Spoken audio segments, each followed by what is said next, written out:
Colourful ಕಂಟೆಂಟಿನ ಸಮಸ್ತ ವೀಕ್ಷಕರುಗಳಿಗೆ cosmic energy healing ಚಾನೆಲ್ನ ವಿಷಯವನ್ನು ನಾನು ನಿಮ್ಮ ಕಡೆ ಹಂಚ್ಕೊಳ್ಳೋಕ್ಕೆ ಇಷ್ಟಪಡ್ತೀನಿ. ಬೆಂಗಳೂರಿನ ಬಸವೇಶ್ವರ ನಗರದಲ್ಲಿರುವಂತಹ ಕಾಸ್ಮಿಕ್ ಎನರ್ಜಿ ಚಾನೆಲ್ ಒಂದು ಸಪ್ತರ್ಷಿ ಸಮರ್ಪಣ್ ಹೀಲಿಂಗ್ ಸೆಂಟರ್ ಅಂತ ಇದೆ. ಅದರ ಫೋನ್ ನಂಬರ್ 9686693138. ಏನಿದು ಸಪ್ತರ್ಷಿ ಸಮರ್ಪಣ್ ಹೀಲಿಂಗ್ ಸೆಂಟರ್ ಅಂದರೆ, ಪ್ರಪಂಚದಲ್ಲಿ ಸಾಮಾನ್ಯವಾಗಿ ಯಾವುದೇ ತೊಂದರೆ ದೈಹಿಕವಾಗಲಿ, ಮಾನಸಿಕವಾಗಲಿ, ಆಧ್ಯಾತ್ಮಿಕವಾಗಲಿ ನಾವು ಡಾಕ್ಟ್ರ್ ಹತ್ರ ಹೊರಟೋಗ್ಬಿಡ್ತೀವಿ ಅಲ್ವಾ. ಅವ್ರು ಏನು ಮಾಡ್ತಾರೆ, ಒಂದು ಔಷಧಿ ಮಾತ್ರ ಕೊಟ್ಬಿಟ್ಟು ಒಂದು ಆಂಟಿ ಡಿಪ್ರೆಸೆಂಟ್ ಮಾತ್ರ ಕೊಡ್ತಾರೆ. ಆದರೆ ನನ್ನ ಉದ್ದೇಶ ಪರ್ಯಾಯ ಚಿಕಿತ್ಸೆಯಲ್ಲಿ ಔಷಧಿ ರಹಿತ ಚಿಕಿತ್ಸೆ ಸಾಧ್ಯನಾ? ಖಂಡಿತ ಸಾಧ್ಯ ಇದೆ ಬಂಧುಗಳೇ. ಹಾಗಾಗಿ ಅದರಲ್ಲಿ ಸಾಕಷ್ಟು ನಾನು ಅದನ್ನು ಅಭ್ಯಾಸ ಮಾಡಿ ರಿಸರ್ಚ್ ಮಾಡಿ ಒಂದು ಹಂತಕ್ಕೆ ಬಂದಿದ್ದೀನಿ ಇವತ್ತು. ಹಾಗಾಗಿ ನನ್ನ ಅನುಭವಗಳನ್ನ ನಿಮ್ಮ ಹತ್ರ ಹಂಚ್ಕೊಳ್ಳೋಕ್ಕೆ ಇಷ್ಟಪಡ್ತೀನಿ. ಸಾಮಾನ್ಯವಾಗಿ ಎಷ್ಟೋ ಜನ ಬರ್ತಾರೆ ಪೇಷಂಟ್ಗಳು, ನಿಮ್ಯಾನ್ಸ್ ಬೇರೆ ಬೇರೆ ಕಡೆ ಎಲ್ಲ ಹೋಗಿ ಬಂದು ಅವ್ರಿಗೆ ಕಷ್ಟ ಏನಂತಂದರೆ ಮಾನಸಿಕವಾಗಿ ತೊಂದರೆ ಇರುತ್ತೆ. ದೈಹಿಕವಾಗಿ ತೊಂದರೆ, ಕೈಕಾಲು ಮುರಿತು, ಮೊಳೆ ಗಟ್ಟಿ ಹಾಕ್ಸು, ಪಟ್ಟಿ ಹಾಕ್ಸು, ನಿಮ್ಗೆ ಗೊತ್ತಿದೆ. ಮಾನಸಿಕವೂ ಆದಾಗ ಪರ್ಟಿಕ್ಯುಲರ್ ಔಷಧಿ ಅಂತ ಇಲ್ಲ. ಅದಕ್ಕೆ ಡಾಕ್ಟ್ರುಗಳು ಏನು ಮಾಡ್ತಾರೆ ಅಂದರೆ ಟ್ರಯಲ್ ಆ್ಯಂಡ್ ಎರರ್, ಅಳೆದು ತೂಗಿ ಔಷಧಿಗಳು ಕೊಡ್ತಾ ಹೋಗ್ತಾರೆ. ವರ್ಷಾನುಗಟ್ಟಲೆ ಔಷಧಿ ತೊಗೋಬೋದು. ಫಾರ್ ಎಕ್ಸಾಂಪಲ್ ಈ ಫಿಟ್ಸ್ ಇರ್ಬೋದು, ಮತ್ತೊಂದಿರ್ಬೋದು. ಡಾಕ್ಟ್ರ್ ಹತ್ರ ಹೋದಾಗ ಕೊನೆಯವರೆಗೂ ಕೂಡ ನೀವು ತೊಗೋತಾನೆ ಇರಬೇಕು ಅಂತ ಹೇಳ್ತಾರೆ. ಆದರೆ ನಾನು ಕಂಡುಕೊಂಡಂತಹ ಸತ್ಯ ಅಂತಂದರೆ, ಇಡೀ ಬ್ರಹ್ಮಾಂಡವೇ ಒಂದು ಮಿರಾಕಲ್, ಒಂದು ಸೋಜಿಗ, ಒಂದು ಅದ್ಭುತ. ಹಾಗಾಗಿ ಅದೊಂದೇ ಮಾರ್ಗವಲ್ಲ, ಸಾಕಷ್ಟು ಮಾರ್ಗಗಳಿಂದ ನಾವು ಈ ಸೈಕೋಸೊಮ್ಯಾಟಿಕ್ ಪ್ರಾಬ್ಲಮ್ಗಳನ್ನು ಬಹಳ ಸುಲಭವಾಗಿ ಗುಣಪಡಿಸಿಕೊಳ್ಳಬಹುದು. ನೋಡಿ, ಇವತ್ತಿನ ವಿಷಯ ಬೇರೆಯವರನ್ನು ನಾವು ಹೇಗೆ ಆಕರ್ಷಿಸಬಹುದು. ಮನುಷ್ಯನಿಗೇನಪ್ಪ, ಯಾರು ನನ್ನ ಗಮನ ಸೆಳೀತಾ ಇದ್ದಾರೆ, ಬೇರೆಯವ್ರಿಗೆ ಇಷ್ಟ ಆದವರು ನನ್ನ ಮಾತೇ ಆಡಿಸೋದಿಲ್ಲ, ನಾನು ಹಲೋ ಅಂದರೂ ಕೂಡ ಅವ್ರು ಆ ಕಡೆ ದೂರ ಹೊಟ್ಟೋಗ್ತಾ ಇದ್ದಾರಲ್ವ, ಇದು ಅವನು ತಲೆಗೆ ಬಂದ್ಬಿಡ್ತು ಅಂತಂದರೆ ತಲೆಯ ಒಳಗೆ ಒಂಥರ ಹುಳ ಬಿಟ್ಟಂಗೆ ಆಗ್ಬಿಡುತ್ತೆ. ಅಯ್ಯೋ, ನಾನು ಇಷ್ಟು ಚೆನ್ನಾಗಿ ಡ್ರೆಸ್ ಮಾಡ್ಕೊಂಡಿದ್ದೀನಿ, ಇಷ್ಟು ಚೆನ್ನಾಗಿದೆ, ನಾನು ಅವ್ರಿಗೆ ಕಾಫಿ ತಿಂಡಿ ಎಲ್ಲ ಕೊಡಿಸಿದ್ದೀನಿ, ಆದರೂ ಕೂಡ ನನ್ನ ಕಡೆ ಅವರು ಆಗ್ತಾ ಇಲ್ಲ. ಅವ್ರ ಪಾಡಿಗೆ ಆ ಕಡೆ ಇನ್ನೊಬ್ಬರ ಜೊತೆ ಹೊಟ್ಟೋಗ್ಬಿಟ್ರು. ನಾನು ಅವ್ರು ಬೆಳಗಿಂದ ಅವ್ರ ಜೊತೆ ಇದ್ದರೂ ಕೂಡ ನನ್ನನ್ನು ಮಾತಾಡೋದು ಬಿಟ್ಟು ಇನ್ನೊಬ್ಬರ ಜೊತೆ ಮಾತಾಡೋಕೆ ಕೊಟ್ಟೋದ್ರು. ಇದೊಂದು ಸಣ್ಣ ವಿಷಯ ಅವ್ನ ತಲೆಗೆ ಬಂದರೂ ಸಾಕು, ಅದಕ್ಕೆ ಸಂಬಂಧಿಸಪಟ್ಟಂತಹ ಸಾಕಷ್ಟು ಕಾಯಿಲೆಗಳು ಬರ್ತಾ ಇರೋದನ್ನು ನಾವು ಇವತ್ತು ನೋಡ್ತಾ ಇದ್ದೀವಿ. ನನ್ನ ಕ್ಲಿನಿಕ್ಕಿಗೆ ಬರುವಂಥ ಎಷ್ಟೋ ವಿಷಯಗಳನ್ನು ನಾನು ಅಳೆದು ಸುರಿದು ನೋಡಿದಾಗ 90% ಜನ ಮಾನಸಿಕ ಜನ್ಯ ಕಾಯಿಲೆಗಳಿಂದನೇ ಒದ್ದಾಡ್ತಾ ಇರ್ತಾರೆ. ಇವಾಗ ಯಾವುದೋ ಒಂದು ತೊಂದರೆ ಇರುತ್ತೆ, ಇಲ್ಲ ಬ್ಲ್ಯಾಕ್ ಮ್ಯಾಜಿಕ್ ಆಗಿರ್ಬೋದು, ಮತ್ತೊಂದು ಯಾವುದೋ ಒಂದು ತೊಂದರೆ ಆಗಿರ್ಬೋದು, ಫೋಬಿಯಾ ಇರ್ಬೋದು. ಟ್ರೀಟ್ಮೆಂಟ್ ಮಾಡಿದ್ಮೇಲೆ ಕೂಡ ಅವ್ರ ಮನಸ್ಸಲ್ಲಿ ಏನು ಬರುತ್ತೆ ಗೊತ್ತಾ, ಮತ್ತೆ ಬಂದುಬಿಟ್ರೆ ಏನು ಮಾಡೋದು, ತಿರ್ಗಾ ಬಂದರೆ ಏನು ಮಾಡೋದು ಅಂತ ಕೇಳ್ತಾರೆ ವಿನಃ ಹೋಯಿತು ಅಂತ ಖುಷಿ ಪಡೋದೇ ಇಲ್ಲ. ಮನುಷ್ಯನ ಮನಸ್ಸೇ ಹಾಗೆ. ಮನುಷ್ಯ ಮನಸ್ಸು ಒಂದು ಕೋತಿ ಇದ್ದ ಹಾಗೆ, ಮಂಗನಿಗೆ ಹೆಂಡವನ್ನು ಕುಡಿಸಿ ಚೇಳು ಕಚ್ಚಿದಾಗ ಹೇಗಾಡುತ್ತೋ ಮನುಷ್ಯನ ಮನಸ್ಸು ಕೂಡ ಹಾಗೆ ಆಗುತ್ತೆ ಬಂಧುಗಳೇ. ಬನ್ನಿ, ಹಾಗಾದರೆ ಬೇರೆಯವ್ರನ್ನ ಆಕರ್ಷಣೆ ಮಾಡಬೇಕಾದ್ರೆ ನಾವು ಯಾವ ರೀತಿಯ ಸ್ವಭಾವಗಳನ್ನು ನಾವು ಬೆಳೆಸ್ಕೋಬೇಕು ಅಂತ ನೋಡೋಣ. ಇವಾಗ ನಮ್ಮ ಮುದ್ದುರಾಮನ ಕೇಳೋಣ, ಅವನು ಏನು ಹೇಳ್ತಾನೆ ನೋಡೋಣ.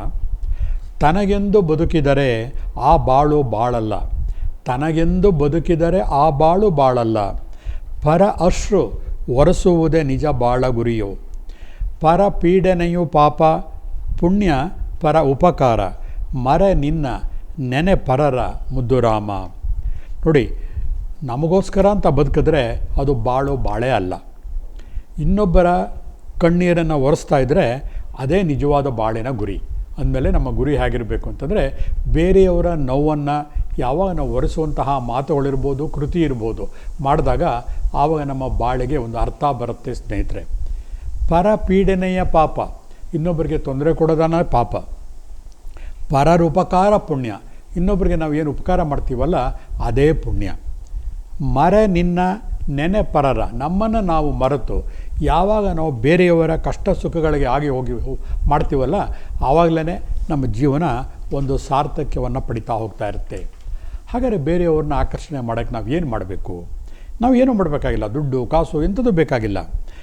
ಬೇರೆಯವರ ಬಗ್ಗೆ ನಿಜವಾದ ಆಸಕ್ತಿಯನ್ನು ತೋರಿದ್ರೆ ಅಷ್ಟೇ ಸಾಕು. ಪ್ರಾಮಾಣಿಕವಾಗಿ ಇಷ್ಟಪಡುವ ಮೂಲಕ ಸುಲಭವಾಗಿ ಸ್ನೇಹವನ್ನು ಸಂಪಾದಿಸಬಹುದು. ನೋಡಿ, ಸಾಮಾನ್ಯವಾಗಿ ಮನೆಯಲ್ಲಿ ಕೋಳಿ ಸಾಕ್ತಾರೆ, ಅದೇನು ಕೊಡುತ್ತೆ? ಮೊಟ್ಟೆ ಕೊಡುತ್ತೆ. ಕರೆದಾಗ ಬರುತ್ತಾ? ಇಲ್ಲ, ಅದ್ರ ಪಾಡು ಅದರ ಕೆಲಸ ಮಾಡ್ತಿರುತ್ತೆ. ಹಸು ಹಾಲು ಕೊಡುತ್ತೆ, ಹಾಡು ಹಕ್ಕಿ ಹಾಡು ಹೇಳುತ್ತೆ. ಆದರೆ ನಾಯಿ ಏನು ಮಾಡುತ್ತೆ? ಮೊಟ್ಟೆ ಕೊಡಲ್ಲ, ಹಾಲು ಕೊಡಲ್ಲ, ಹಾಡು ಹೇಳಲ್ಲ, ಆದರೆ ನಿಮ್ಮನ್ನು ಪ್ರೀತಿ ಮಾಡುತ್ತೆ. ಬಾಲ ಆಡಿಸ್ಕೊಂಡು ನೀವೆಲ್ಲರೂ ನಿಮ್ಮ ಹಿಂದೆ ಬರುತ್ತೆ. ನೀವು ಹಾಕಿರುವಂತಹ ಒಂದು ಅನ್ನ, ನಿಮ್ಮ ಮೈ ನೇವರಿಸಿರ್ತಾರಲ್ಲ, ಆ ಪ್ರೀತಿಗೆ ಪ್ರೀತಿಯನ್ನು ಕೊಡುವಂತಹ ಪ್ರಾಣಿ ನಾಯಿ. ಹಾಗಾಗಿ ನಾವು ಏನು ಮಾಡಬೇಕು, ನಮ್ಮ ಜೊತೆಗಾರರ ಮೇಲೆ ಆಸಕ್ತಿಯನ್ನು ಬೆಳೆಸಿಕೊಂಡು ಅವರನ್ನು ಪ್ರೀತಿಯಿಂದ ಮಾತಾಡಿಸಿದಾಗ ಖಂಡಿತ ನಮಗೆ ಅದು ಮಲ್ಟಿಪಲ್ಲಾಗಿ 100 ಮಡಿಯಾಗಿ ಹಿಂದೆ ಬರ್ತಾ ಹೋಗುತ್ತೆ. ಪ್ರತಿಯೊಬ್ಬರಲ್ಲೂ ಕೂಡ ನಾವು ಒಂದು ಕೃತಜ್ಞತೆಯನ್ನು ತೋರಿಸ್ತಾ ಇರಬೇಕು, ಪ್ರತಿಯೊಬ್ಬರನ್ನು ಇಷ್ಟಪಡಬೇಕು. ಆವಾಗಲೇ ನಮ್ಮನ್ನು ಸ್ನೇಹಜೀವಿ ಅಂತ ಹೇಳ್ತಾರೆ. ನಾವು ಎಷ್ಟೋ ಸಿನಿಮಾಗಳಲ್ಲಿ, ನಾಟಕಗಳಲ್ಲಿ ನೋಡಿರ್ತೀವಿ, ಅಷ್ಟೇ ಥಿಯೇಟ್ರಿಂದ ಮುಗಿದಷ್ಟು ಮನೆ ಬಂದ ತಕ್ಷಣವೇ ಅದನ್ನು ಮರೆತು ಬಿಡ್ತೀವಿ. ನೋಡಿ, ಎಷ್ಟೋ ಸಿನಿಮಾಗಳಲ್ಲಿ ನೋಡಲ್ವ ನಾವು, ಒಂದು ವ್ಯಕ್ತಿ ಇರ್ತಾನೆ, ಏನೇ ಮಾಡಿದ್ರು ಕೂಡ ಕೋಪ ಮಾಡ್ಕೊಳ್ಳೋದಿಲ್ಲ, ತನಗೆ ಎಷ್ಟೇ ನೋವು ದುಃಖಗಳಾಗಿದ್ರೂ ಕೂಡ ಅದನ್ನು ಸಹಿಸ್ಕೊಂಡು ಇನ್ನೊಬ್ಬರಿಗೆ ಉಪಕಾರ ಮಾಡ್ತಾ ಇರ್ತಾನೆ. ತನ್ನ ನೋವನ್ನು ತಾನು ಹಂಚೋದಿಲ್ಲ, ಸುಖವನ್ನು ಮಾತ್ರ, ಖುಷಿಯನ್ನು ಮಾತ್ರ ಅಂತಿರ್ತಾನೆ. ಆ ಒಂದು ಕ್ಯಾರೆಕ್ಟರ್ ಲೆಕ್ಕಾಚಾರ ಹಾಕ್ಕೊಳ್ಳಿ. ಅದೇ ಥರ ನಾವು ಮಾಡಿದಾಗ ಏನಾಗುತ್ತೆ, ಬೇರೆಯವರು ಕೂಡ ನಮ್ಮನ್ನು ಇಷ್ಟಪಡ್ತಾರೆ. ಇವಾಗ ಯಾರೋ ಒಬ್ಬರು ಸ್ನೇಹಿತ ಸಿಗ್ತಾನೆ, ಅವನು ಬಂದ ತಕ್ಷಣವೇ ನಮ್ಮ ತಲೆಯಲ್ಲಿರೋದಿದ್ದನ್ನೆಲ್ಲ ಒದರ್ಬಿಟ್ಟು, ಅಯ್ಯೋ ನಾನು ಹಂಗಾಯಿತು ಹಿಂಗಾಯಿತು, ನನ್ನ ಬಿಸ್ನೆಸ್ ಲಾಸ್ ಆಗೋಯ್ತು, ನನ್ನ ಹೆಂಡತಿ ಸರಿ ಇಲ್ಲ, ಮನೆ ಸರಿ ಇಲ್ಲ, ಎಲ್ಲ ಹೇಳ್ಬಿಟ್ಟು ಅಬ್ಬಾ ಸಾಕಾಗೋಯ್ತು, ನನ್ನ ಮೈಂಡ್ ರಿಲೀಫ್ ಆಗೋಯ್ತು ಈಗ ನಿನ್ನತ್ತೆಲ್ಲ ಹೇಳ್ಕೊಂಡ್ಮೇಲೆ ಅಂತ ನಾವು ನಾರ್ಮಲಿ ಹೇಳ್ತಾ ಹೋಗ್ತೀವಿ. ಆದರೆ ಅಲ್ಲಿ ಏನಾಯಿತು, ನಿಮ್ಮ ಕಷ್ಟಗಳನ್ನು ಇನ್ನೊಬ್ಬರ ಮೇಲೆ ಹಾಕಿ ಅವನಿಗೆ ತಲೆನೋವು ಬಂತು, ನಿಮ್ಮ ತಲೆನೋವು ಹೋಯಿತು. ಖಂಡಿತ ಅದು ಮಾಡಬಾರ್ದು. ಹಾಗೆ ಮಾಡಿದಾಗ ಏನಾಗುತ್ತೆ ಅಂದರೆ, ಇನ್ನೊಮ್ಮೆ ನೀವು ಆ ವ್ಯಕ್ತಿ ಸಿಕ್ಕಿದಾಗ ಅವ್ನು ನಿಮ್ಮ ಹತ್ರ ಬರೋದೇ ಇಲ್ಲ, ದೂರ ಹೊರಟೋಗ್ತಾನೆ. ಯಾಕೆ ಹೇಳಿ, ಅವ್ನು ಬಂದ ತಕ್ಷಣ ಶುರು ಮಾಡ್ತಾನಪ್ಪ ಏನೋ ಅವ್ನ ಮನೆ ಗೋಳಾಟನ ಯಾವನು ಕೇಳ್ತಾನೆ. ಅದರ ಬದಲು ನೀವು ಖುಷಿಯಾಗಿ ಯಾವುದೋ ಒಂದು ಆಧ್ಯಾತ್ಮಿಕ ಸ್ಥಳ ಹೋಗಿದ್ದೋ, ಅದರ ರಸಮಯ ಸಂಜೆ ಕಳೆದಿದ್ದೋ, ಅಥವಾ ನೀವೆಲ್ಲರೂ ಟ್ರಿಪ್ ಹೋಗಿದ್ದಾಗ ನೀವು ನೋಡುವಂತಹ ನೈಜ ಘಟನೆಗಳು, ಅಂಥ ಒಂಥರ ರೊಮ್ಯಾಂಟಿಕ್ ಘಟನೆಗಿರ್ಬೋದು, ಅದನ್ನು ನೀವು ವಿವರ ಹೇಳ್ತಾ ಕೇಳಿ, ಇನ್ನೂ ಗಲ್ಲದ ಮೇಲೆ ಕೈ ಇಟ್ಕೊಂಡು ಇನ್ನೂ ಕೇಳ್ತಾ ಹೋಗ್ತಿರ್ತಾನೆ. ಅಯ್ಯೋ ಬರೋ ಇನ್ನು ಸ್ವಲ್ಪ ಹೊತ್ತಿರೋ, ಪೂರ್ತಿ ಹೇಳೋ ಅಂತ ಕೇಳ್ತಿರ್ತಾನೆ. ಹಾಗಾಗಿ ನಾವು ಆಡುವ ಮಾತು ಇನ್ನೊಬ್ಬರಲ್ಲಿ ಆಸಕ್ತಿಯನ್ನು ಉಂಟು ಮಾಡಬೇಕು. ನಾವು ಎಷ್ಟು ಹುಷಾರಾಗಿ ಮಾತಾಡಬೇಕು ಅಂತಂದರೆ, ಮನುಷ್ಯ ಸಂಘಜೀವಿ. ಹಾಗೇ ಆ ಒಂದು ಸಂಘವನ್ನು ಉಳಿಸ್ಕೋಬೇಕು ಅಂತಂದರೆ ಕೆಲವೊಂದು ಮಾನದಂಡಗಳನ್ನು ನಾವು ಮಾಡಿಕೊಳ್ಳೇಬೇಕು ಬಂಧುಗಳೇ. ಮಾತಾಡ್ತಿರುವಾಗ ಅವನು ಆಕಳಿಸ್ತಾ ಇದ್ದರೆ, ಅದು ಎಲ್ಲೋ ನೋಡ್ತಾ ಇದ್ದಾಗ ತಕ್ಷಣವೇ ಆ ಮಾತಿನ ವಿಷಯವನ್ನು ಬದಲಾಯಿಸಬೇಕು. ಕಾರಣ ಅವನು ಇಷ್ಟ ಇಲ್ಲ ಅವನಿಗೆ ನಾವು ಬರೀ ನಮ್ಮ ರಿಲೇಟಿವ್ಸ್ ಯಾರೋ ಒಬ್ಬರು ಹಾಸ್ಪಿಟಲ್ ಅಡ್ಮಿಟ್ ಆಗಿದ್ದು, ಆಪ್ರೇಷನ್ ಆಗಿದ್ದು, ಬರೀ ಅದೇ ಮಾತಾಡ್ತಾ ಇದ್ದರೆ ನೆಕ್ಸ್ಟ್ ಟೈಮ್ ಅವ್ನು ನಿಮ್ಗೆ ಸಿಗೋದೇ ಇಲ್ಲ. ಅದ್ರ ಬದಲು ಎಲ್ಲೋ ಒಂದು ಫಿಲಮ್ಗೆ ಹೋಗಿದ್ದು, ಕ್ಯೂನಲ್ಲಿ ನಿಂತಿದ್ದು, ಟಿಕೆಟ್ ಸಿಕ್ಕಿದ್ದು, ಅಲ್ಲಾದಂತಹ ಅನುಭವಗಳು, ರಸಮಯ ವಿಷಯಗಳನ್ನು ನೀವು ಹೇಳ್ತಾ ಹೋಗ್ತಿದ್ದಾಗ ಏನಾಗುತ್ತೆ, ಅವನು ಕೂಡ ಆಸಕ್ತಿ ಕೆರಳಿ ಅವನೇನು ಮಾಡ್ತಾನೆ, ನಿಮ್ಮ ಜೊತೆ ಬರೋಕ್ಕೆ ಶುರು ಮಾಡ್ತಾನೆ. ಸ್ನೇಹಜೀವಿಯನ್ನು ಸಂಪಾದನೆ ಮಾಡಬೇಕಾದ್ರೆ ಮೂಲ ಗುಣ ಇದೇನೆ, ಅದನ್ನು ಆ್ಯಟಿಟ್ಯೂಡ್ ಆಫ್ ಗ್ರ್ಯಾಟಿಟ್ಯೂಡ್ ಅಂತ ಹೇಳ್ತೀವಿ. ಅಷ್ಟೇ ಅಲ್ಲ, ಎಷ್ಟೋ ಸತಿ ನಿಮಗೆ ದೈನಂದಿನ ಫೋನ್ಗಳಲ್ಲಿ ವಾಟ್ಸಪ್ ಮೆಸೇಜ್ಗಳು ಬರ್ತಾ ಇರುತ್ತೆ, ಬರ್ಡೇ ಗ್ರೀಟಿಂಗ್ಸ್ ಬರುತ್ತೆ, ನೋಡ್ಬಿಟ್ಟು ಸ್ಕ್ರಾಲ್ ಮಾಡಿ ಮುಂದೆ ಹೊರಟೋಗ್ತಿರ್ತೀವಿ. ಆದರೆ ಅದೇ ಅಷ್ಟಕ್ಕೂ ಕೂಡ ನೀವು ರಿಪ್ಲೈ ಮಾಡ್ತಾ ಹೋಗಿತ್ತು ಅಂತಂತಂದರೆ ಆ ಮಾಡಿದವ್ರಿಗೆ ಎಷ್ಟು ಖುಷಿಯಾಗುತ್ತೆ ಗೊತ್ತಾ. ಅದು ಸ್ವಭಾವ ಬೆಳೆಸ್ಕೋಬೇಕು, ಆ್ಯಟಿಟ್ಯೂಡ್ ಆಫ್ ಗ್ರ್ಯಾಟಿಟ್ಯೂಡು. ಎಷ್ಟೋ ಸತಿ ಹಿಂದೆ ಮದುವೆಗಳು ನಡೆದಾಗ ನಾವು ವೈಯಕ್ತಿಕವಾಗಿ ಹೋಗಿ ಒಂದು ಗಿಫ್ಟ್ ಕೊಟ್ಟು ಮಾಡಿ ವಿಶ್ ಮಾಡಿ ಬರ್ತಾಯಿದ್ವಿ. ಈಗೆಲ್ಲ ಏನಾಗಿದೆ, ಅವರು ಕೂಡ ಇನ್ವಿಟೇಷನ್ನ ವಾಟ್ಸಪ್ಪಲ್ಲೇ ಕಳಿಸ್ಕೊಡ್ತಾರೆ, ನಾವು ಕೂಡ ಗ್ರೀಟಿಂಗ್ಸು ವಾಟ್ಸಪ್ಪಲ್ಲೇ ಕಳಿಸ್ಬಿಡ್ತೀವಿ. ಆ ವಾಟ್ಸಪ್ಪಲ್ಲಿ ಕಳಿಸೋದ್ರಲ್ಲೂ ಕೂಡ ಒಂದು 2 ಲೈನು ವಿಶ್ ಮಾಡೋ ಏನೊಂದು ಮಾಡಬೇಕು. ಏನಿಲ್ಲ, happy birthday, happy wedding day, printed matter, forward, finish. ನಮ್ಮ ಲೈಫು ಕೂಡ ಹಾಗೆ ಫಾರ್ವರ್ಡ್ ಆಗಿಬಿಡುತ್ತೆ ಬಂಧುಗಳೇ. ನಾಳೆ ನಿಮ್ಮ ಕಷ್ಟ ಸುಖಕ್ಕೂ ಕೂಡ ಯಾರು ಕೂಡ ಆಗೋದಿಲ್ಲ. ಯಾವಾಗ ಮನುಷ್ಯನಿಗೆ ಯೌವನ ಮದ ಇರುತ್ತೆ, ದುಡ್ಡಿನ ಮದ ಇರುತ್ತೆ, ಆವಾಗ ಯಾರೂ ಬೇಕಾಗಿರೋದಿಲ್ಲ. ನಾನು ಹೈಫೈ, ನನಗೆ 2-5-6 ಲಕ್ಷ ಸಂಪಾದನೆ ಬರುತ್ತೆ, ಕಾರಿದೆ, ನನ್ನ ಮನೇನ 10-15 ಜನ ಕೆಲಸಗಾರರಿದ್ದಾರೆ, ಅಹಂಕಾರದಲ್ಲಿ ಮೆರಿತಾ ಇರ್ತೀವಿ. ಆದರೆ ಒಂದು ಉದ್ದಿನ ಬೇಳೆ ಮಗ್ಲಾಕ್ಕೆ ಇಷ್ಟು ಸಮಯ ಬೇಕೋ, ನಮ್ಮ ಅದೃಷ್ಟ ಬದಲಾಯಿಕೆ ಅಷ್ಟೇ ಸಮಯ ಸಾಕು. ಅದಕ್ಕೆ ಹೇಳ್ತಾರೆ, ರಂಕಂ ಕರೋತಿ ರಾಜಾನಾಂ ರಂಕಮೇವಚ ಧನಿಕಂ ನಿರ್ಧನಂಚೈವ ನಿರ್ಧನಂ ಧನಿಕಂ ತಚ. ಅಂದರೆ ಒಂದು ಕ್ಷಣದಲ್ಲಿ ಕೋಟ್ಯಾಧಿಪತಿ ಇದ್ದವನು ಬಡವ ಆಗಿಬಿಡ್ಬೋದು, ಬಡವ ಇದ್ದವನು ಕೋಟ್ಯಾಧಿಪತಿ ಆಗ್ಬೋದು. ಇತ್ತೀಚೆಗೆ ನಮ್ಮ ಸ್ನೇಹಿತರೊಬ್ಬರು ಸಿಕ್ಕಿದ್ರು. ಅವರು ಪಕ್ಕಾ ರೈತರು, ಮನೆಗೆ ದುಡ್ಡು ಕಾಸು ನೋಡೇ ಇರಲಿಲ್ಲ. ಅವ್ರಿಗೆ ಅನ್ನ ಹಾಕಿ ಏನು ಬೇಕೋ ರಾಗಿ ಭತ್ತ ಬೆಳ್ಕೊಂಡು ಆರಾಮಾಗಿದ್ದರು. ಇತ್ತೀಚೆಗೆ ಈ ಒಂದು ಮಾಡರ್ನ್ ಯುಗ ಹೇಗೆ ಚೇಂಜ್ ಆಗ್ತಾ ಬಂತು, ಅವರ ಮನೆ ಹತ್ತಿರದಲ್ಲಿ ಒಂದು ಹೈವೇ ಬಂತು. ಹೈವೇ ಬಂದಾಗ ಅವರ ಜಮೀನಿನ ಮೇಲೆ ಆ ರೋಡ್ ಹೋದಾಗ ಅಲ್ಲಿಗೆ ಒಂದು ಕಾಂಪನ್ಸೇಷನ್ ಅಂತ ಕೊಟ್ಟರು. 74 ಕೋಟಿ ದುಡ್ಡು ಅವ್ರಿಗೆ ಬಂತು. ನೋಡಿ, ಒಂದಲ್ಲ ಎರಡಲ್ಲ, 74 ಕೋಟಿಗೆ ಸೊನ್ನೆ ಎಷ್ಟು ಅಂತ ಕೂಡ ಎಣಿಸ್ತವ್ರಲ್ಲ. ನೋಡಿ, ಅಷ್ಟು ದುಡ್ಡೇ ಇಲ್ಲದೆ ಒದ್ದಾಡ್ತಿದ್ದವ್ರಿಗೆ 5 ತಲೆಮಾರಿಗಾಗೋಷ್ಟಂತಹ ಆಸ್ತಿ ಬಂತು ಬಂಧುಗಳೇ. ಅದೇ ಇನ್ನೊಬ್ಬ ವ್ಯಕ್ತಿ ಇದ್ದರು, ಬಾಂಬೆಯಿಂದ ಬಂದು ಬೆಂಗಳೂರು ಸಿಟಿನಲ್ಲಿ ಒಂದು ಪ್ರಾಪರ್ಟಿ ಪರ್ಚೇಸ್ ಮಾಡಿದ್ರು. ಆದರೆ ಯಾವುದೊಂದು ಕೋರ್ಟ್ ಕೇಸಿನಲ್ಲಿ ಅವರ ಹವಾಲಾ ಕೇಸಲ್ಲಿ ಇನ್ವಾಲ್ವ್ ಆಗಿದ್ದಾರೆ ಅಂತಂದ್ಬಿಟ್ಟು ಸರ್ಕಾರ ಅವ್ರ ಇಡೀ ಆಸ್ತಿಯನ್ನು ಮುಟ್ಟುಗೋಲು ಹಾಕ್ಕೊಂಡು ಇವತ್ತು ಆ ತಂದೆ ತಾಯಿಗಳು ಒಂದು ವೃದ್ಧಾಶ್ರಮದಲ್ಲಿ ಇದ್ದಾರೆ, ಇದೇ ಬೆಂಗಳೂರಿನಲ್ಲೇ. ಇದು ನಡೆದಂತಹ ಘಟನೆ. ಇದೊಂದೇ ಸಾಕಲ್ವಾ, ಪಾಪ ಪುಣ್ಯ ನಮ್ಮನ್ನು ಏನು ಮಾಡುತ್ತೆ ಅಂತ ಹೇಳ್ತೀವಿ. ಯಾವಾಗಲೂ ಮನುಷ್ಯ ತುಂಬ ಮೇಲಿಂದ ಬಿದ್ದಾಗ ಜೋರಾಗಿ ಜಖಮ್ ಆಗುತ್ತೆ ದೇಹಕ್ಕೆ, ಕೆಳಗಿಂದ ಬಿದ್ದಾಗ ಅಂತಹ ಪೆಟ್ಟಾಗೋದಿಲ್ಲ. ಹಾಗಾಗಿ ದುಡ್ಡು ಕಾಸು ಎಲ್ಲ ಇದು ಅಹಂಕಾರದಿಂದ ಮೆರೆಯದೆ 10 ಜನಗಳನ್ನು ಅಟ್ರ್ಯಾಕ್ಟ್ ಮಾಡಿಕೊಂಡು ಬಂಧು ಬಾಂಧತ್ವವನ್ನು ರಿಟೈನ್ ಮಾಡಿಕೊಂಡು ಉಳಿಸಿಕೊಂಡು ಯಾರು ಹೋಗ್ತಾನೋ ಸಾಯುವ ಕೊನೆಯ ಕ್ಷಣದವರೆಗೂ ಕೂಡ ಅವನಿಗೆ ಬೇಜಾರೇ ಆಗೋದಿಲ್ಲ ಬಂಧುಗಳೇ. ತುಂಬ ರಿಲೇಷನ್ ಚೆನ್ನಾಗಿ ಇಟ್ಕೊಂಡಿರಿ. ಸಪೋಸ್ ನಿಮ್ಮ ಕೈಲಿ ಒಂದು ಕ್ರೆಡಿಟ್ ಕಾರ್ಡ್ ಇರುತ್ತೆ ಅಂತ ಇಟ್ಕೊಳ್ಳಿ, ಪೇಮೆಂಟ್ ಇರುತ್ತೆ, ಅಥವಾ ಗೂಗಲ್ ಪ್ಲೇ ಮಾಡಬೇಕು, ನಿಮ್ಗೆ ಹೈಫಿ ಕಾರು ಗೀರು ಎಲ್ಲ ಇರುತ್ತೆ. ಯಾವತ್ತೋ ಒಂದು ಸಹ ಇದ್ದಕ್ಕಿದ್ದಾಗೆ ಯಾವುದೋ ಒಂದು ಮಾತ್ರೆ ತೊಗೊಂಡ್ಬಿಟ್ಟಿರ್ತೀರ, ಸೈಡ್ ಎಫೆಕ್ಟ್ ಆಗಿ ಇವೆಲ್ಲ ನಿಜ ಜೀವನದಲ್ಲಿ ನಡೆಯುವಂಥ ಘಟನೆಗಳು. ಒಂದು ಎಳ್ನೀರು ಕುಡಿಬೇಕು, ಇಳಿದು ಕೆಲಸಗಾರ ಬಂದಿರೋದಿಲ್ಲ, ಮನೆಯಿಂದ ಸ್ವಲ್ಪ ದೂರದಲ್ಲಿರುವಂಥ ಎಳ್ನೀರು ಅಂಗಡಿಗೆ ಹೋಗ್ತೀರಾ.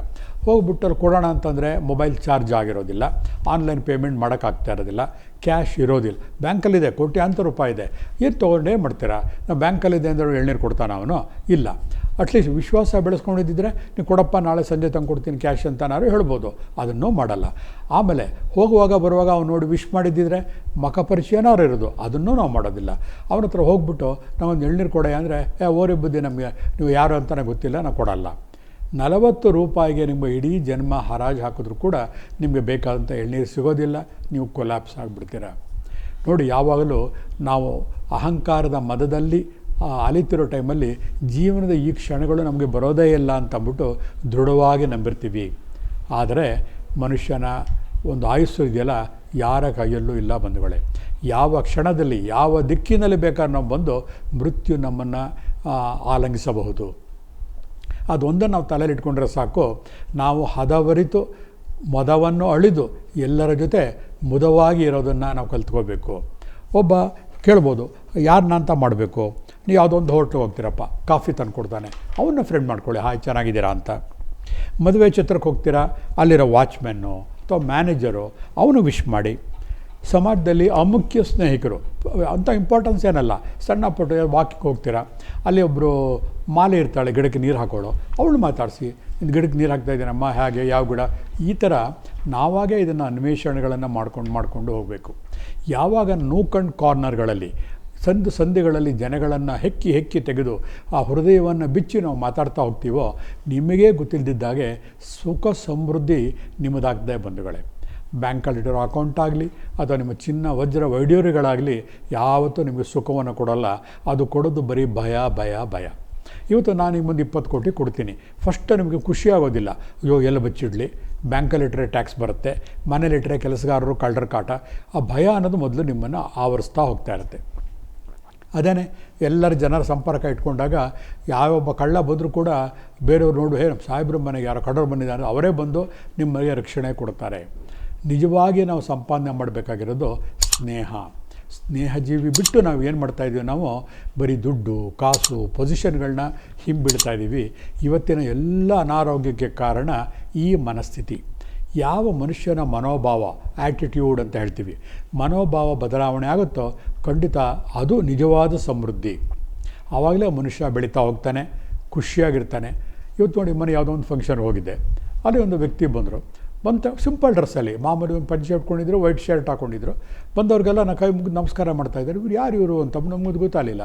ಪ್ರತಿಯೊಬ್ಬರು ಚೆನ್ನಾಗಿದ್ದೀರಾ, ತುಂಬ ಹೊತ್ತಾಯ್ತಾ, ಶೆಕೆ ಅಲ್ವಾ ಇವತ್ತು ಬೆಂಗಳೂರಿನಲ್ಲಿ, ಪ್ರತಿಯೊಬ್ಬರೂ ಮಾತಾಡ್ಸ್ಕೊಂಡು ಬರ್ತಾಯಿದ್ದಾರೆ.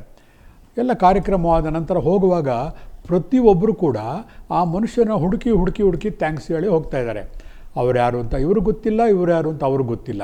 ಆದರೆ ಮನುಷ್ಯನ ಈ ಒಂದು ಸ್ವಭಾವ ಇದೆ ನೋಡಿ, ಪ್ರತಿಯೊಬ್ಬರನ್ನು ಮಾತಾಡಿಸೋದು, ಅದು ಎಷ್ಟು ಬೆಲೆ ಬಾಳುತ್ತೆ ಅಂತಂದರೆ ಅದೇ ನಮಗೆ ಸ್ನೇಹವನ್ನು ತಂದುಕೊಡುತ್ತೆ. ಕೆಲವೊಂದು ವಿರುದ್ಧವಾಗಿರುತ್ತೆ, ನೀಟಾಗಿ ಡ್ರೆಸ್ ಮಾಡ್ಕೊಂಡಿರ್ತಾರೆ, ಒಳ್ಳೆ ರೇಮೆಂಟ್ ಸೂಟ್ ಗೀಟೆಲ್ಲ ಹಾಕ್ಕೊಂಬಿಟ್ಟು ದಂತದ ಗೊಂಬೆ ಥರ ಹೋಗ್ಬಿಟ್ಟು ಆರಾಮಾಗಿ ಕೂತಿರ್ತಾರೆ ಗಂಡ ಹೆಂಡತಿ ಇಬ್ಬರು ಕೂಡ. ಯಾರನ್ನೂ ಮಾತಾಡ್ಸಲ್ಲ, ಯಾಕಂದರೆ ಅವ್ರ ಲೆವೆಲ್ ಕಡಿಮೆ, ಬೇರೆಯವ್ರನ್ನ ಮಾತಾಡ್ಸಲ್ಲ, ಸುಮ್ಮನೆ ಕೂತಿರ್ತಾರೆ. ಹುಡುಗ ಹುಡುಗಿ ವಿಶ್ ಮಾಡ್ತಾರೆ, ಊಟ ಮಾಡ್ತಾರೆ, ನೆಕ್ಸ್ಟ್ ಕಾರ್ ಹತ್ಕೊಂಡು ಹೊರಟೋಗ್ತಾರೆ. ಆ ಮದುವೆ ಮನೆಯಲ್ಲಿ ಯಾರು ಬಂದಿದ್ದರು, ಬೇರೆಯವರು ಯಾರಿದ್ರು ಅದನ್ನೂ ಕೂಡ ಗಮನಿಸಲ್ಲ. ಯಾಕೆ ಸೆಲ್ಫ್ ಸೆಂಟರ್ಡ್ ಅಂತ ಹೇಳ್ತೀವಿ. ಅವರ ಮನಸ್ಸು ಬರೀ ತಮ್ಮ ಕಡೆಗೇ ಇರುತ್ತೆ, ತಾನು ದೊಡ್ಡವನು ಅಂತ. ಆದರೆ ಹೊರಗಿನ ಸಂಪರ್ಕದ ಕೊಂಡಿ ಅವ್ರು ಕಂಪ್ಲೀಟ್ ಕಳಚಿ ಹೋಗಿರುತ್ತೆ. ಯಾರೂ ಅವ್ರನ್ನ ಕಾಂಟ್ಯಾಕ್ಟೇ ಮಾಡಲ್ಲ.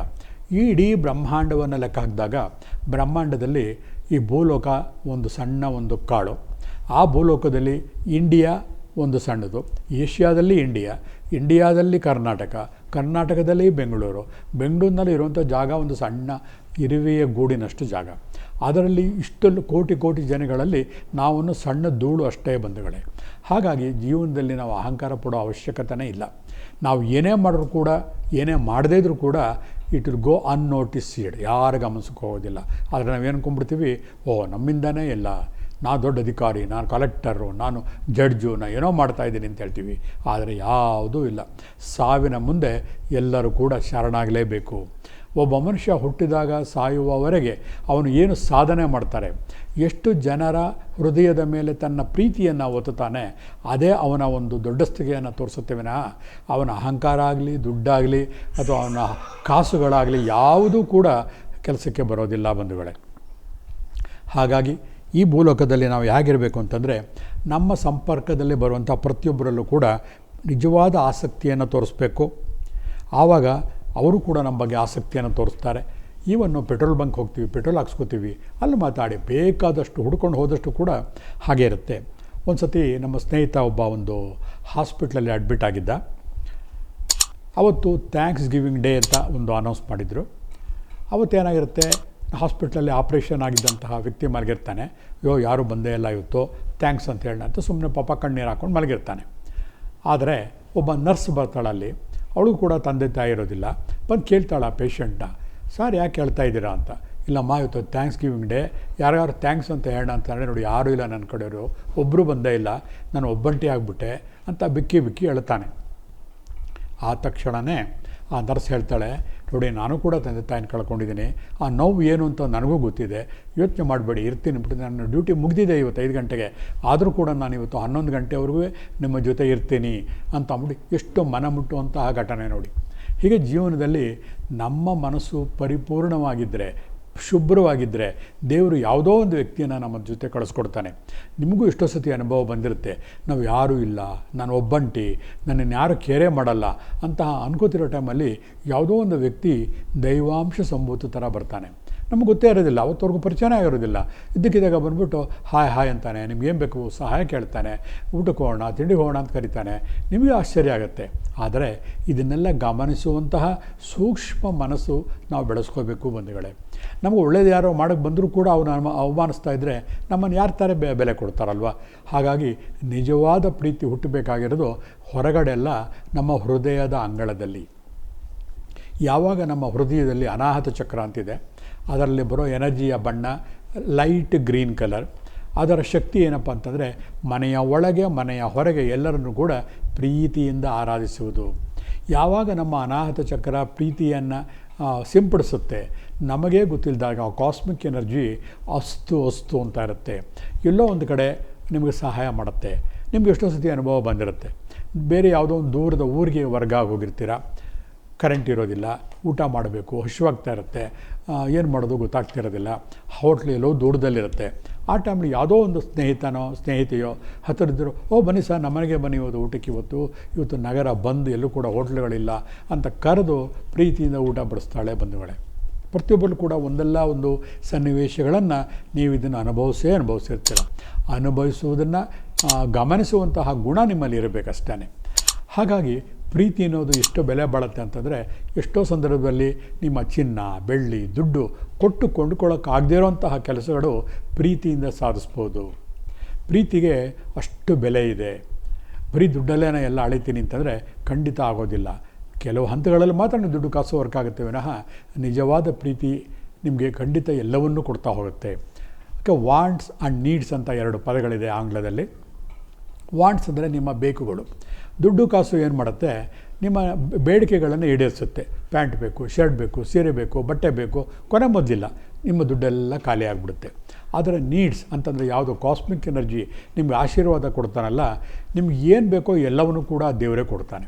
ಹೊಟ್ಟೆ ಹಸಿವು ಆಯಿತಾ, ಯಾರೋ ಒಂದು ಪ್ರೀತಿಯಿಂದ ಫ್ರೆಂಡ್ಸ್ ಬರ್ತಾನೆ, ಬರೋ ಒಟ್ಟಿಗೆ ಊಟ ಮಾಡೋಣ ಅಂತ ಹೇಳ್ತಾರೆ. ಬೇಜಾರಾಯಿತಾ, ಫಿಲಮ್ ಹೋಗೋಣ ಅಂತ ಬರ್ತಾನೆ. ಇನ್ನೊಂದು ದುಃಖ ಆಯಿತಾ, ಅವ್ರ ಕಷ್ಟ ಸುಖ ಶೇರ್ ಮಾಡ್ಕೊಳ್ಳೋಕ್ಕೆ ಯಾವುದೋ ಒಂದು ವ್ಯಕ್ತಿ ಬಂದು ನಿಮ್ಮ ಹತ್ರ ಅವರ ಕಷ್ಟ ಸುಖಗಳನ್ನು ಹಂಚ್ಕೋತಾ ಹೋಗ್ತಿರ್ತಾರೆ. ಹಾಗಾಗಿ ನಮಗೆ ಬೇಕಾಗಿರೋದು ನಿಜವಾದ ಪ್ರೀತಿ, ಆಸಕ್ತಿದಾಯಕ ಸ್ನೇಹಿತರುಗಳು. ಅದು ಒಬ್ಬರಿದ್ದರೆ ಸಾಕು, ಇಡೀ ಪ್ರಪಂಚವನ್ನೇ ನೀವು ಗೆಲ್ಲಬಹುದು ಬಂಧುಗಳೇ. ಅಷ್ಟೇ ಅಲ್ಲ, ನಿಜವಾದ ಗೆಳೆತನವನ್ನು ಯಾರು ಇಟ್ಕೋತಾರ ಅವರೇ ಇವತ್ತು ಆಸ್ತಿವಂತ. ಇವತ್ತು ನಾವು ನೋಡ್ತಾ ಇದ್ದೀವಿ, ಸಾಮಾನ್ಯವಾಗಿ ನಾವೇನು ಮಾಡ್ತೀವಿ ಅಂತಂದರೆ, ತುಂಬ ದುಡ್ಡು ಕಾಸು ಇರೋವನ್ನ ಬೆನ್ನು ಹಿಂದೆ ಹೋಗ್ತೀವಿ.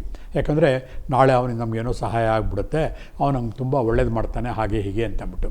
ಆದರೆ ನಿಜವಾದ ಅರ್ಥ ಏನಾಗ್ತಾಯಿದೆ ಗೊತ್ತಾ, ಯಾವಾಗ ಅವನು ದುಡ್ಡಿರುವವನ ಹಿಂದೆ ಹೋಗ್ತಾ ಇರ್ತೀವೋ, ಕಾಲಕ್ರಮೇಣ ಅವನು ಏನೋ ತಪ್ಪು ಮಾಡಿರ್ತಾನೆ, ಆವಾಗ ನಮ್ಮನ್ನು ಅವನು ಎಳ್ಕೊಂಡು ಹೋಗ್ತಾನೆ.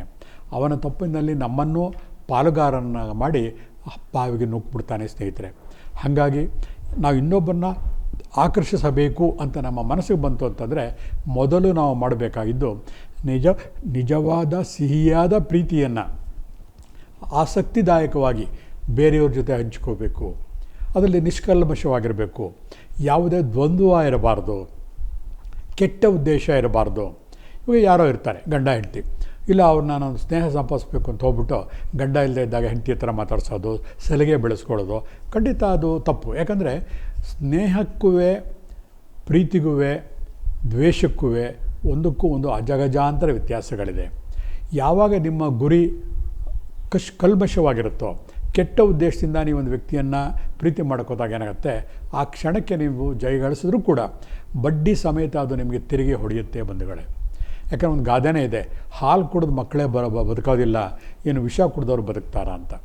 ಹಾಗಾಗಿ ನಮ್ಮ ಸುತ್ತಲೂ ಇರೋರ ಹತ್ರ ನಾವು ಹೇಗಿರಬೇಕು ಅಂತಂದರೆ, ಎಲ್ಲರ ಹತ್ರ ಖುಷಿಯಾಗಿ ನಮ್ಮ ಲೆವೆಲ್ ಏನೇ ಇದ್ಕೊಳ್ಳಿ ಅದನ್ನೆಲ್ಲ ನಮ್ಮನ್ನು ಮರೆತು ಪರರ ಕಣ್ಣನ್ನು ಒರೆಸೋ ಹಂಗಿರಬೇಕು. ಪ್ರತಿ ದಿವಸ ರಾತ್ರಿ ಮಲ್ಕೊಳ್ಳೋಕ್ಕಿಂತ ಮುಂಚೆ ಒಂದು ಸತಿ ನಮ್ಮನ್ನು ನಾವೇ ವಿಶ್ಲೇಷಣೆ ಮಾಡ್ಕೋಬೇಕು. ನನ್ನ ಜೀವನದಲ್ಲಿ ಇವತ್ತು ಇಂತಿಂತಹ ವ್ಯಕ್ತಿಗಳು ಬಂದಿದ್ದಾರೆ, ಅವ್ರಿಗೆ ನಾನು ಸಹಾಯ ಮಾಡಿದ್ನ. ಕೆಲವರು ಇರ್ತಾರೆ, ಯಾರು ಸಹಾಯ ಕೇಳೋಕ್ಕೆ ಬಂದ್ಬಿಡ್ತಾರೋ ಅಂತ ಅಂದ್ಬಿಟ್ಟು ಬಾಗಿಲು ಹಾಕ್ಕೊಂಡ್ಬಿಡ್ತಾರೆ, ಅಥವಾ ಸಹಾಯ ಕೇಳೋಕ್ಕೆ ಬರ್ತಾರಲ್ಲ ಅಂದ್ಬಿಟ್ಟು ಫೋನೇ ತೆಗೆಯೋದಿಲ್ಲ. ಖಂಡಿತ ಮಾಡಬಾರ್ದು. ಅದಕ್ಕಿಂತ ದೊಡ್ಡ ಶತ್ರು ನಮ್ಮ ದೇಹಕ್ಕೆ ಯಾವುದೂ ಇಲ್ಲ. ಹೊರಗಿನ ಜನರನ್ನು ನೀವು ಅವಾಯ್ಡ್ ಮಾಡ್ಬೋದು, ಆದರೆ ಒಳಗಿರುವಂತಹ ಚಿತ್ರಗುಪ್ತರು ಇರ್ತಾರಲ್ಲ, ಹೊರಗಡೆ ಅಲ್ಲ ಇರೋದವರು, ನಮ್ಮ ಲೆಫ್ಟ್ ಬ್ರೈನ್ ಮತ್ತು ರೈಟ್ ಬ್ರೈನ್ ಇದೆಯಲ್ಲ, ಅವರೇ ಚಿತ್ರಗುಪ್ತರು. ಅವರು ರೆಕಾರ್ಡ್ ಮಾಡ್ತಾ ಇರ್ತಾರೆ, ಹೇಗೆ ಇಂಥವ್ರು ಸಹಾಯಕ್ಕಾಗಿ ಬಂದರು, ಇವರು ಮಾಡಲಿಲ್ಲ, ಮಾಡೋಕ್ಕೆ ಆಸ್ಪದ ಇದ್ದರೂ ಕೂಡ ಇವರು ಮಾಡಲಿಲ್ಲ, ಅದು ರೆಕಾರ್ಡ್ ಆಗ್ತಾ ಹೋಗ್ತಿರುತ್ತೆ. ಹಾಗಾಗಿ ಯಾವಾಗ ನಿಮಗೆ ಇನ್ನೊಬ್ಬರಿಗೆ ಸಹಾಯ ಮಾಡಬೇಕು ಅಂತ ಅನಿಸುತ್ತೋ ಯೋಚನೆ ಮಾಡದೆ ಸಹಾಯ ಮಾಡಿಬಿಡಿ. ಯಾಕಂದರೆ ಪ್ರತಿಯೊಬ್ಬರಿಗೂ ಕೂಡ ನಮ್ಮನ್ನೂ ಸೇರಿಸಿಕೊಂಡು ಹೇಳ್ತಾ ಇದ್ದೀನಿ, ಒಂದು ರಾತ್ರಿ ಮಲಗಿ ಬೆಳಗ್ಗೆ ಏಳುವವರೆಗೆ ನಮ್ಮ ಜೀವದ ಆಯುಸ್ಸು ಒಂದು ದಿನ ಕಡಿಮೆ ಆಗ್ತಾ ಹೋಗ್ತಾ ಇದೆ ಬಂಧುಗಳೇ, ಹೌದಲ್ವಾ? ಹಾಗಾಗಿ ನಾವು ಇಷ್ಟು ಬೇಗ ನಾವು ಇನ್ನೊಬ್ಬರಿಗೆ ಒಳ್ಳೆಯದನ್ನು ಮಾಡಬೇಕೋ ತಕ್ಷಣವೇ ಮಾಡಬೇಕು. ನೀವು ಎಷ್ಟೇ ಕೋಟಿ ಸಂಪಾದನೆ ಮಾಡಿದ್ರು ಕೂಡ ನಿಮ್ಮ ಸಾಯುವ ದಿನವನ್ನು ನೀವು ದೂರ ಮಾಡೋಕ್ಕೆ ಸಾಧ್ಯನೇ ಇಲ್ಲ. ಆದರೆ ಸಾಯುವ ದಿನದಂದು ಅಟ್ಲೀಸ್ಟ್ ಎಲ್ಲರೂ ಕೂಡ ಇಂಥ ವ್ಯಕ್ತಿಯೊಬ್ಬ ಇದ್ದಪ್ಪ ಅಂತ ಹೇಳ್ತಾರೆ, ಲಿವಿಂಗ್ ದಿ ಫುಟ್ ಪ್ರಿಂಟ್ಸ್ ಅಂತಂದ್ಬಿಟ್ಟು ನಿಮ್ಮ ಒಂದು ಹೆಜ್ಜೆಯ ಗುರುತನ್ನು ಈ ಜೀವನದಲ್ಲಿ ಬಿಟ್ಟೋದಾಗ ಆ ಆತ್ಮಕ್ಕೆ ಇರುವಂತಹ ಬೆಲೆನೇ ಕಟ್ಟೋಕ್ಕೆ ಸಾಧ್ಯ ಇಲ್ಲ. ಯಾವಾಗಲೂ ಈ ದೇಹ ನಶಿಸಿ ಹೋಗ್ತಿರುತ್ತೆ, ಆತ್ಮ ಸಾವಿಲ್ಲ. ಹಾಗಾಗಿ ನಿಮ್ಮ ಎಲ್ಲ ಗುರಿ ಹೇಗಿರಬೇಕು ಅಂತಂದರೆ, ಆತ್ಮಕ್ಕೆ ಬೆಲೆ ಬರೋ ಹಾಗೆ ನಮ್ಮ ಸ್ನೇಹವನ್ನು ಸಂಪಾದಿಸಿ ನಾವು ಈ ಜನ್ಮವನ್ನು ಮುಗಿಸ್ತಾ ಹೋಗ್ತಾ ಇರಬೇಕು. ಇದಕ್ಕೆ ಸಂಬಂಧಪಟ್ಟಂತಹ ಯಾವುದೇ ವಿಷಯಗಳಿದ್ದರೂ ಕೂಡ ನನ್ನ ಸಪ್ತರ್ಷಿ ಸಮರ್ಪಣ್ ಹೀಲಿಂಗ್ ಸೆಂಟರ್, ಬಸವೇಶ್ವರ ನಗರ, ಬೆಂಗಳೂರು, ಅಲ್ಲಿಗೆ ಬಂದಾಗ ಇದರ ಬಗ್ಗೆ ಹೆಚ್ಚಿನ ಮಾಹಿತಿಗಳನ್ನು ಪಡೆಯಬಹುದು ಬಂಧುಗಳೇ. ಇವತ್ತಿನ ಕಾರ್ಯಕ್ರಮವನ್ನು ಮುಗಿಸ್ತಾ ಇದ್ದೀನಿ.